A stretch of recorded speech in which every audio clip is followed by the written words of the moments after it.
आज हम लोग DElEd first year second same class में पढ़ रहे हैं। फर्स्ट लेक्चर है ये मेरा। ये हम लोग कल मैंने आप लोगों को इस्लाम धर्म के बारे में बताया था कि भारत में इस्लाम धर्म कैसे फैला।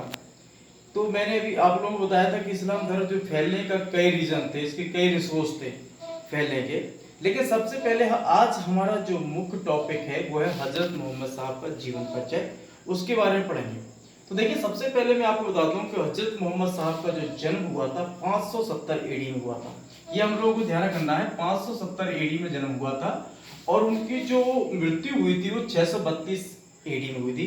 कुल मिलाकर वह 63 वर्षों तक जीवित रहते हैं, जिंदा रहते हैं और 63 वर्षों तक अपने जो उनको ज्ञान प्राप्त हुआ था उससे वे क्या करते हैं, अपने इस्लाम धर्म का प्रचार प्रसार करते हैं। तो देखिए, सबसे पहले मैं आपको बताऊं कि हजरत मोहम्मद साहब से पहले भी इस कई और पैगंबर जन्म ले चुके थे, यानी उनसे पहले 26 पैगंबर का जन्म हो चुका था। सबसे पहले जो पैगंबर जो थे वो आदम थे। हमें ये पता करना है कौन थे, आदम।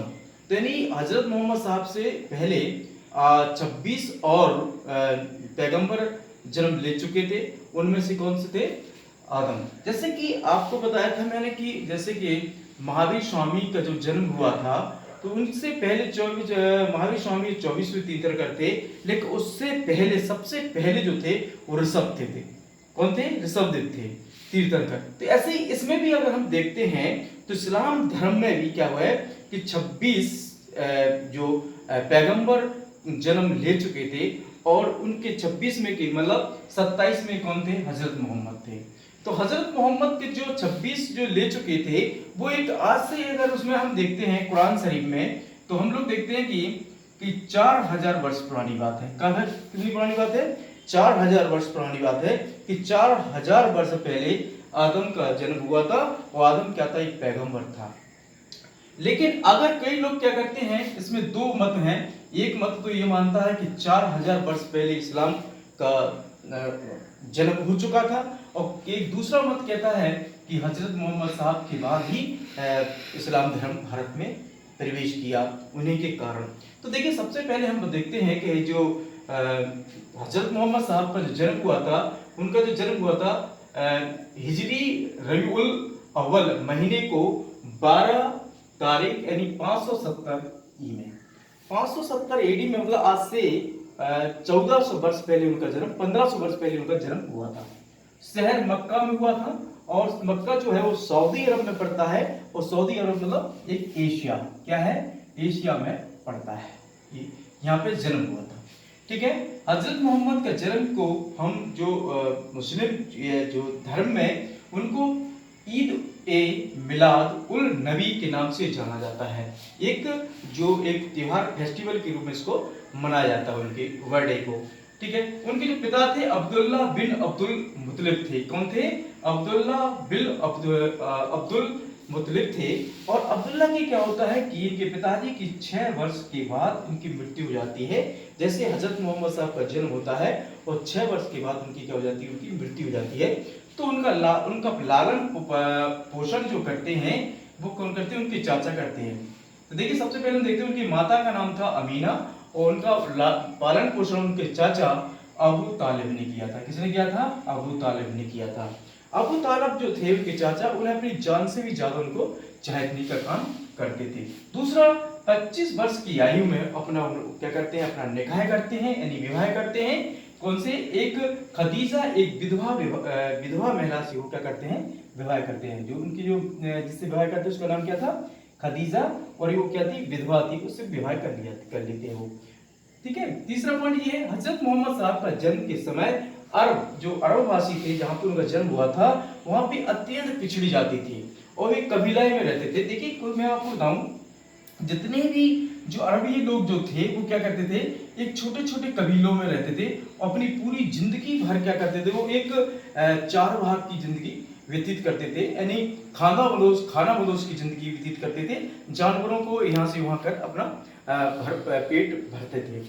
दूसरा मैं बताऊं, दूसरी बात क्या है कि मोहम्मद साहब ने उन सभी कबीलों को, फिर मोहम्मद साहब ने क्या किया, जितने कबीले थे जो अपने खानाबदोश कबीले थे उनको हजरत मोहम्मद साहब ने किया, सभी को इकट्ठा करने का काम किया। इकट्ठा करने के बाद उन्होंने क्या किया, एक स्वतंत्र राष्ट्र बनाने की कोशिश की। क्या बनाने की? एक स्वतंत्र राष्ट्र बनाने की कोशिश की, प्रयास किया। लेकिन 15 वर्ष तक वो क्या करते रहे, व्यापार करते रहे। 15 वर्षों तक वह व्यापार करते रहे।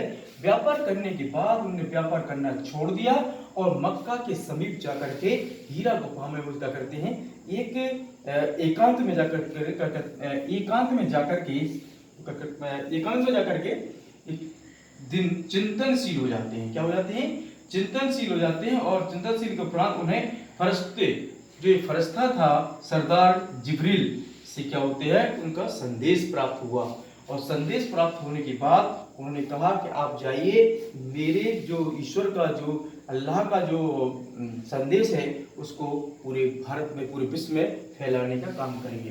फिर क्या करते हैं वो 16 जुलाई 622 को मक्का छोड़कर वहां से 300 किलोमीटर दूर, कितने किलोमीटर? 300 किलोमीटर दूर मदीना की ओर कूच कर जाते हैं और मदीना की ओर चले जाते हैं। क्योंकि इसका रीजन ये हुआ, जैसे कि उनको उनका जिब्राइल का संदेश मिला और संदेश में उसने कहा कि आप जाइए, आप पैगंबर का प्रचार प्रसार करिए। तो उसमें दो चीज में दिखाई देती है कि एक तो वहां पे क्या था, सऊदी अरब में ब्राह्मण वंश था, ब्राह्मण राज था। और ये क्या थे, जो पैगंबर जो थे वे मूर्ति पूजा के विरोधी थे। तो वहां पे उनका रीजन, उनका भागने का रीजन ये हुआ कि वहां के जो ब्राह्मण वंश था, ब्राह्मण जो धर्म था, उसके रीजन के कारण क्या हुआ, वो वहां से भागने के लिए बेबस हुए और भाग करके 16 जुलाई 622 को मक्का छोड़ करके 300 किलोमीटर दूर मदीना पहुंच जाते हैं, उन्हीं उत्तर की ओर पहुंच जाते हैं। और यहाँ पे उनकी यात्रा को, इसी यात्रा को कहते हैं इस्लाम में हिजरत कहते हैं। क्या कहते हैं? इस्लाम में हिजरत कहलाती है। इसी दिन से हिजरी संवत क्या होता है, इसी दिन से हिजरी संवत का प्रारंभ माना जाता है।